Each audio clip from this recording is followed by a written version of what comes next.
Then it's time for today's theme. Headquarters always gives us the image, which is always created with one of the community members, this time Kayla Griffin, and they write a little note, and this is what they got us this month. Pride is a powerful affirmation of authenticity. It gives us the grace to show up as ourselves and live in alignment with our values. It embraces every shade of our longings, our regrets, and our hopes. These beautiful and powerful things that make us who we are.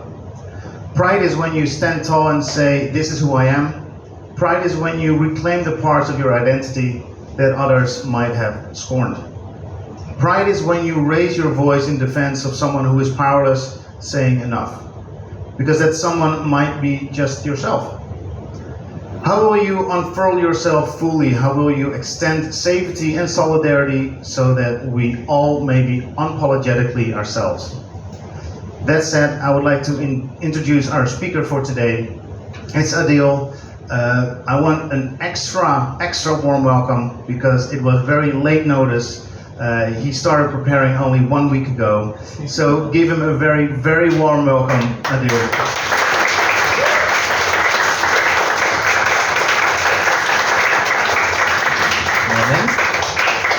Morning. While we substitute the slides, good morning everyone, how are you doing? I'm well. Oh my god, more energy than the start. Otherwise, I'm maybe more special than Mark, right? So yeah, I've been invited to speak on the topic of pride, obviously last minute, because obviously when you think of pride, first thing that comes to mind is drag queens. So obviously you have to reach out to a person who performs. But honestly, Pride Month has been 2 months ago. So I was like thinking to myself, well, isn't August a bit too late for this discussion? But I do realize that for today I want to take more of a personal approach, not really fully focused on the topic of queerness, on the topic of identity, but yeah, a lot of the focus in my presentation today will be on identity, on how I started and my journey throughout drag. As you can see, here are 2 images of me, night and day, right? Very different personalities here. A bit of an introduction about myself. Similar to Mulder here, who introduced me to CreativeMornings. She got me into this month's panel presentation. I was born in Kazakhstan with parts made in Egypt. My dad is Egyptian, my mom is Kazakh. Incubated in Dubai.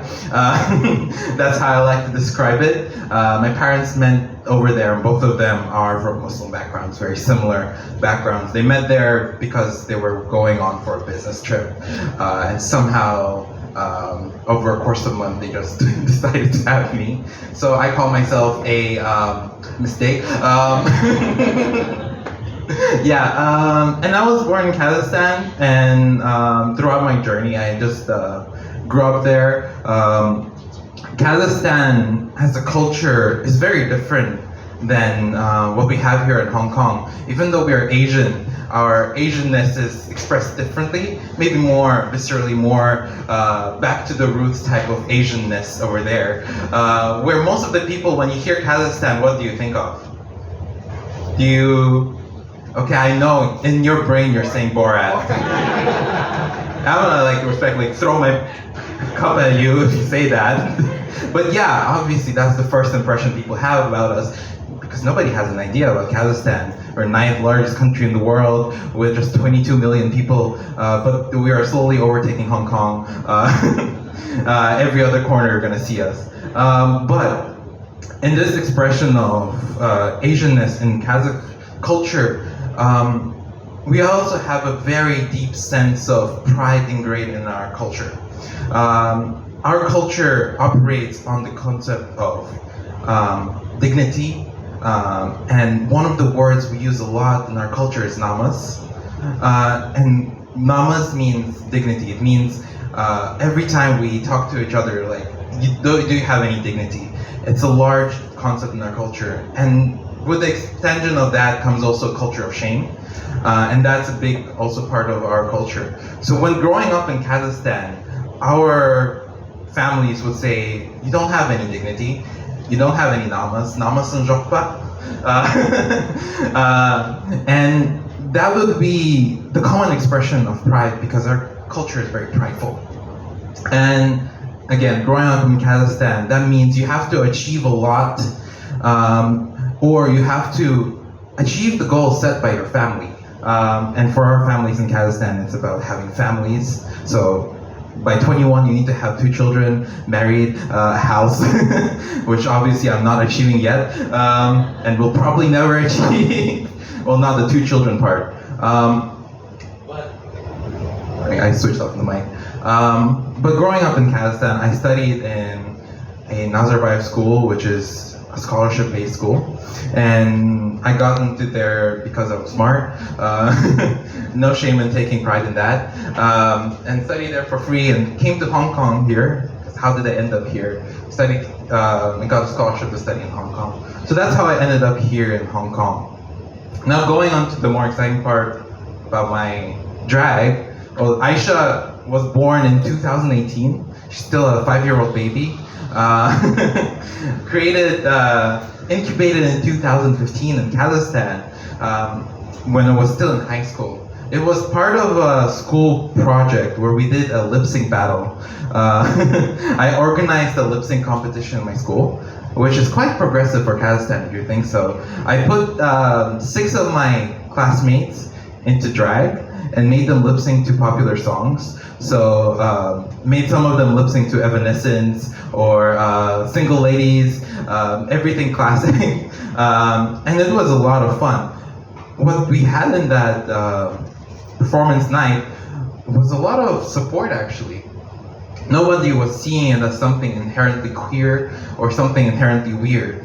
A lot of the culture, you know, it's based in shame, but you know, our culture is also based in entertainment. Everyone enjoys some fun, even if it means losing a bit of your dignity. And that's 2015. I fell a lot during that performance. I was wearing 1 shoe, a plastic bag, and a wig from a shop that I found the same night. So obviously this is terrible representations of my drag nowadays, but it's a good thing to remember. But in 2018, I actually properly started my drag journey with a drag community called Drag Jam.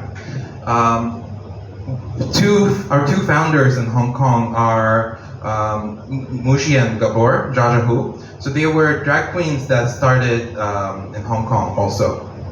Now they're in Spain. But the collective started in 2018 after Pink Alliance did a Pride event competition where they had 5 new drag performers. And they said, you know what, one time is not enough. We need to have more performances and more spaces for drag. And they started doing monthly performances, just like Creative Mornings, with explorations of new drag. And for that one, I saw some really fun performances. And on the second time I went there, I said, maybe I can join.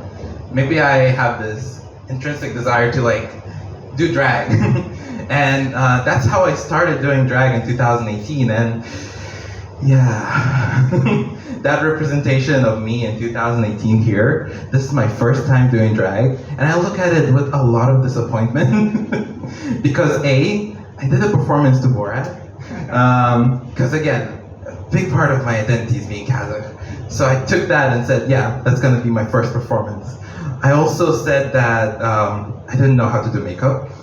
Again, I got a Party City wig from Taobao. Actually, no, Temple Street. Yeah, it's from Temple Street. And, you know, looking back at it, I also had kitty cat plushies as padding for my boobs for that performance, and it was very lowbrow. I look at it back and I say, yeah, we gotta start somewhere. We gotta start somewhere. But in 2022, this is not my most recent, but I did perform now more regularly with Drag Jam. And there has been a lot of growth when it comes to my drag and my representations in my drag. But when you see these two identities of Aishia and Adil, one thing that strikes me and strikes a lot of people is that these are two very clashing identities. On one side, you got Adil, who is from Kazakhstan and Egypt, which means the family is Muslim, which means that there's a lot of expectations and a lot of homophobia that comes in that culture. And on the other side, you have the queer, overtly queer identity of Aishia Q, who cross-dresses and goes around insulting people, making fun of everyone. Those are two very clashing identities. And what your body would tell you, what your mind tells you, is that you cannot coexist in that way. You have a lot of queer Muslims, queer people with these types of identities who come from our very conservative cultures that have these clashes and have to choose either be queer or either be Muslim. There's no combination that satisfies them in their mind. And that's a very difficult reality to live for in these societies. But I think that what we're having now is more of a realization that these two identities can't coexist. I started embracing my Kazakhsness and my queerness together in my drag performances a lot now. And one of my performances that I did last year was to Kızıl Börek, one of our very classic songs we do at our parties in Kazakhstan.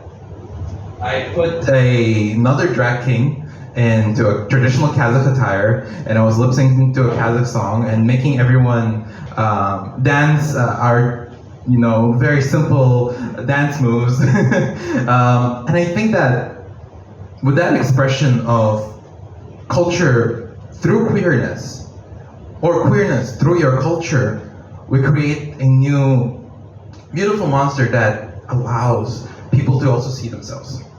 And I think that through that expression of these combined identities, I cannot be one part of my identity with omitting a whole other part of my identity. I cannot stop being Kazakh while being a drag queen, and vice versa. I cannot stop being queer while being Kazakh. So choosing to separate those two results in something inauthentic, something that's not you, something you're not going to be proud of, essentially. But through my realizations that my drag is an expression it's a chance to express myself fully. Express myself with full pride, full namas, and taking that power back to myself. But you can see from my performances that I'll do a lot of fun stuff. Here I'm wearing an outfit that's reminiscent of Gloria from Madagascar, because drag is silly and there's nothing serious about drag when it comes to it. It's still an expression of my art. Another one, I do a canceled performer, Lizzo, before she was canceled. But again, Lizzo also represents that performance, another big aspect of me, which is my full figureness. Being plus size, queer, has a lot of those identities overlap. So you cannot, again, to represent yourself fully, you have to come up with the combination that allows everyone to see self fully. So that's my overall expression on these thoughts. I say that for me, these pride, one aspect of pride is to be truly proud of who you are, of your full identity, not some aspects of it. Because you're not just some aspects of your personality. You're the sum of everything you are. Your identity as a whole, it's your identity. You cannot just ignore some aspects of it, just hoping that they will just disappear someday. And that's one aspect of pride I wanted to explore today. It's about pride in your full identity. Also, I wanted to explore that aspect of pride and progress. Because if you look back at these images, looking back at 2018, I look at it with this sense of shame in a way. Because looking at it, I'm like, I did a performance I did not like. I did look like garbage. And nothing in that aspect, I only enjoyed what I did, the feeling I had. So I remember those aspects. But also, I cannot look at this image and say I don't have pride. Because looking at it now, where I'm now, in terms of my drag, in terms of my art, I see a lot of progress. And I think that's another aspect of pride that I want to highlight, is that you have to take pride in your development, your progress. You have to take pride in where you're going. It's not just one experience. One single point in time does not define who you are currently. And you cannot be ashamed of something forever because you know you're developing, you know you're changing as a person. We as people, we change. It's a central aspect to us as humans. And choosing to just see ourselves in one point of time and saying, no, I don't want to do this, or I don't like it, I have a lot of shame with it, you're dismissing a large part of what made that good for you. So looking at something positively and looking at it through development angle, it's also good. I don't know how much. Okay, cool. And another last aspect of pride I want to highlight. Magic. That means right here. Yes. One more? Yep. Is pride and impact.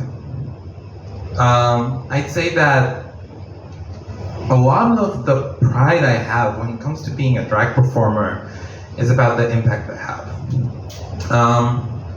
I hear some kids when I go to perform, they say, "Oh yeah, you're my first drag performer I ever saw," and it's a heartwarming thing to hear that. Oh yeah, for them, I am the first drag performer. I go to schools, universities, because I still used to be a university student last year, but as part of my work in Queer Straight Alliance, which is a student organization, I was also doing workshops on queerness and quiz nights, and also hosted a lot of the pride events for the organization. And a lot of the students say, yeah, you're my first drag performer.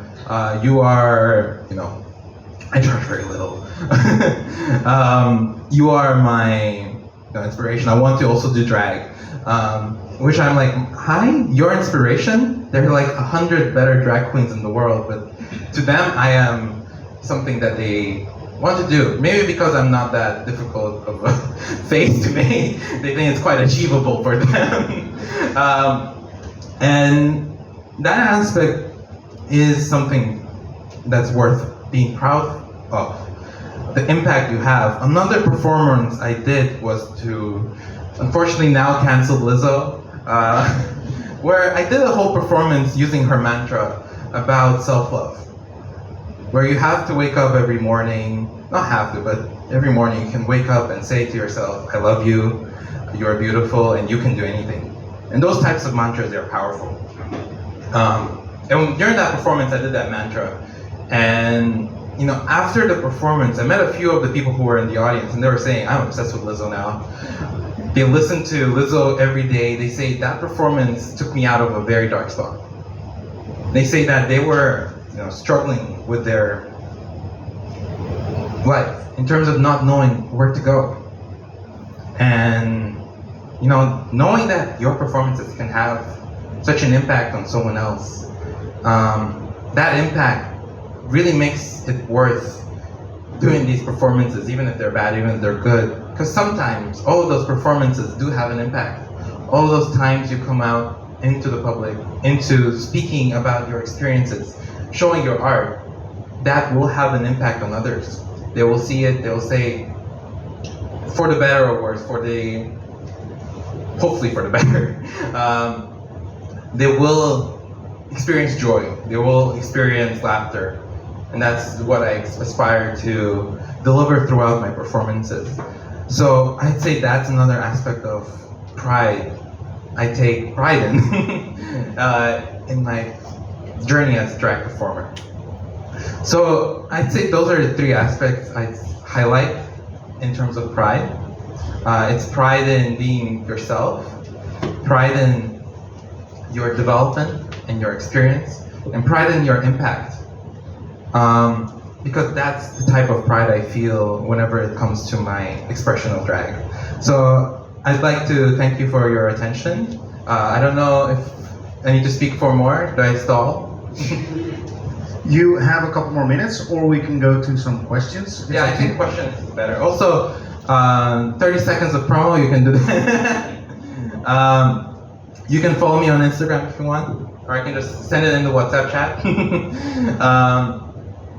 And we're having a show tomorrow at Central, where we're going to do LGBT theme, where we're impersonating some celebrities. So Lana, Gaga, Beyonce, Taylor, and Queen.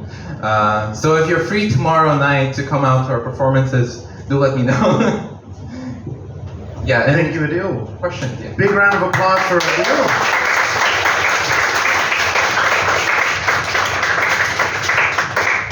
Cool. I was really, well, what I kind of cut out of it is that be proud of your identity. You obviously shared with us your different identities, how they clash, how they come together. Be proud of your progress. Like, you might be a little down. I know some of you are in transition, professional transition. What do I do next? Where do I go? You might feel a little bit lost, but own it. Just own where you are right now, and you will make progress, and you will go forward. There's no doubt about that. And self-love. I think that's something that we sometimes overlook. We don't really think about.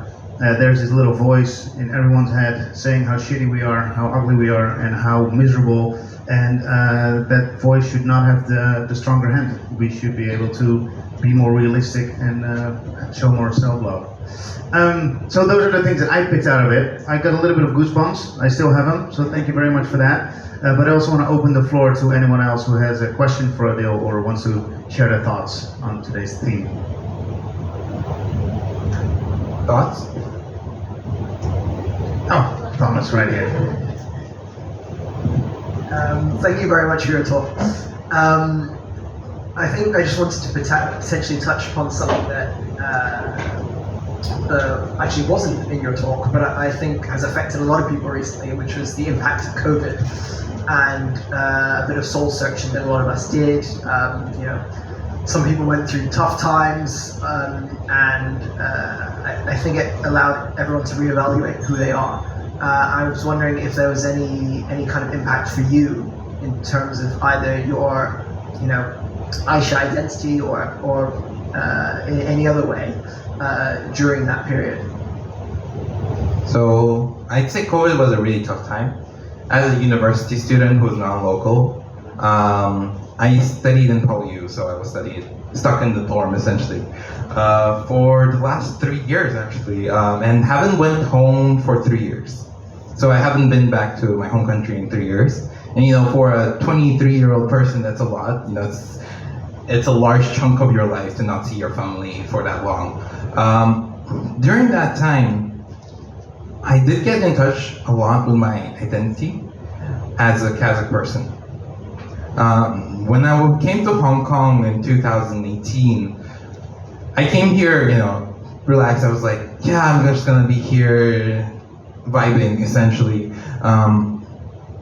Because I don't really did not experience that strong connection with my own culture when I just left Kazakhstan. You already embedded in that culture for so long that once you leave it, you start missing it. And once you don't come back to it for such an extended period of time, you start to crave it. And I think that's the reflection that COVID has ultimately impacted me, is that my drag started to be more representative of the whole identity instead of just being, oh, here's a funny thing, I want to highlight it. And I think that's the biggest impact that COVID had on me as a person, apart from gaining a few kilograms, yes. So yeah, that's the impact of COVID on me. Impact of COVID, yeah. Anyone else who wants to share? Yeah.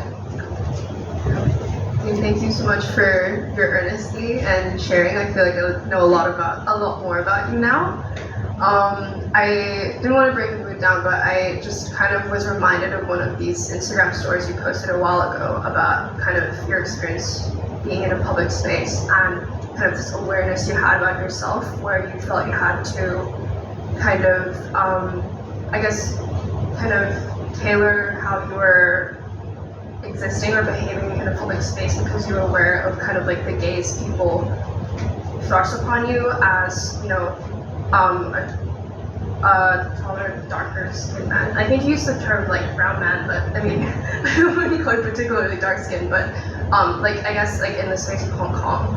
And I just kind of wanted to know how you kind of deal with kind of balancing that kind of like just your sense of self, but also kind of just like trying to navigate a space that might not be welcoming, and also as someone who's more privileged, what I can do to make that space for you safer and also more open.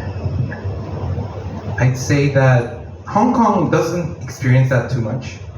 Along with the privilege of being a scary person out of drag, comes also the privilege of being a scary person in drag. So when people want to like probably consider, you know, attacking me for being in drag, because I know a few of my other drag performers have been assaulted in Hong Kong for being publicly in drag. That's a kind of privilege I have of being a larger body person, that they're scared of me, rather, and that gaze is just the gaze, thankfully. But when it comes to small actions, I do hear a lot of people experience it, and myself also experienced it, is that those small actions, they do impact you a bit mentally, like people leaving the elevator once you come in. There's no reason for you to leave the elevator unless it's like overweight, overloaded. Or, you know, changing seats on the MTR, not sitting near you. You know, there is these small actions, they do compound, they drip, but thankfully they don't over drip on me. The cup is not full yet. I think it's just important to make a public scene, and when people know that someone else is also experiencing that, you know, there's the community that will also band together and say, yeah, I also experienced that, I also experienced that. Because when you share your experience, someone else will also share their experience. And in that shared experience, you find camaraderie. And in that shared experience, you also find allies. So I think being public about those things actually helps. Because in Hong Kong, we definitely have more allies than people who are going to be attacking you. And we live in a space where there are more allies. By space, I mean Hong Kong Island. But yeah, and Hong Kong Island also is not perfect either. And yeah, that's how I cope. I think just letting publicly know my frustrations and finding that sense of camaraderie and finding that other people also experience that. And they know it's wrong. And when you know that a lot of people know it's wrong, they will agree on that. I want to thank you, Lisa, for that question, because I think it's very important to start a conversation about how can we be of support. And support can even be understanding, or can be starting the conversation, all of that. So thank you for that. We have time for one more question. Right there, Mo, there. Thank you for your talk, Adil. It was very insightful to know about your story. And as you said that you have a Muslim background, that your parents are like Muslim and especially Egyptian, like they're radical Muslims, and like being drag or being like in the LGBT community is a huge like no for Muslims. Like it's considered as a huge scene. And how did you explain it to your parents? How did they accept you eventually? And what was their reaction when you first like made a reveal? I never actually revealed it to them. They still look blind to it. I'm queer on my LinkedIn and Instagram and everywhere. By now they're just choosing to ignore it. I choose not to tell them because in a way it's about being mentally in a safe space. I think a lot of us queer kids and even not queer, like even kids of your parents, you withhold some things from them just to maintain that healthy relationship. I do realize that I have to sit through them telling me that they want me to have a wife, they want me to have children already, that my dad is like, oh yeah, have a daughter and send her to me. I'm like, well, that's child trafficking, please don't. You're brown, you're Arab, you're not allowed to say that. But I do have to just listen to that, because in a way, my coming out is not gonna make my relationship with them too much better until I feel more safe to do so. I do want to have that safe relationship and safe space. I do feel that waiting it out is sometimes the best option than to come out as early as possible. And that's the thing I have with like coming out journeys. I mean, in Hong Kong, I'm like fully out. In Hong Kong, nobody knows I'm straight. Just kidding. Nobody thinks I'm straight. I'm not straight, please don't. In Hong Kong, I feel safe in terms of expressing that publicly. But when I go back to my home country, I do put on that mask, where I have to like, there's a lot of disagreements with us. And I feel that, you know, it's about personal safety, not telling them. It's about also mental wellness. Because I know that with how much expectations they put on me, it's better for my mental well-being just to ignore that fact. Thank you for being so open and for sharing that and everything else today. A big round of applause for Adil.